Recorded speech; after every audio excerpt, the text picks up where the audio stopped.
Mr Speaker, I'm very proud to speak in the second reading and support the Royal Society of New Zealand Amendment Bill.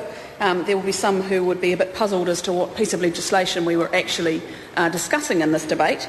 It's not a contentious piece of legislation, again, which some of those who are listening would be quite staggered by. It's quite a simple change. All it's doing, Mr Speaker, is actually putting in law what the Royal Society are already doing in practice and have been for the last 12 months. Which is the inclusion of the humanities in the work they do.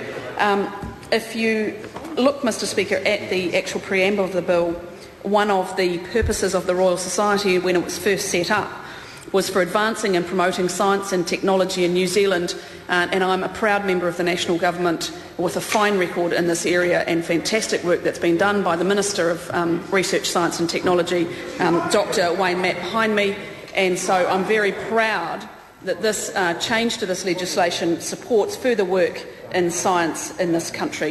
Thank you, Mr Speaker. Joe Goodhue. I rise to speak very briefly on this Royal Society of New Zealand Amendment Bill. I acknowledge the member Grant Robertson who brought this to the House.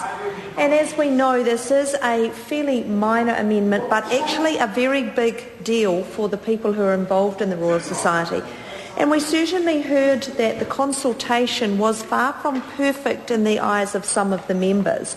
However, it seems that they are mainly minor changes that have been made at the request of the Royal Society.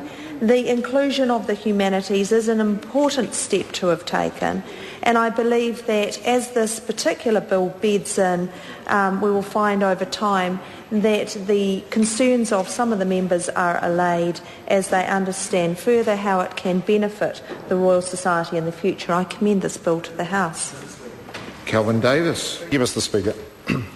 Mr Speaker, as Joe Goodhue's just said, that this actually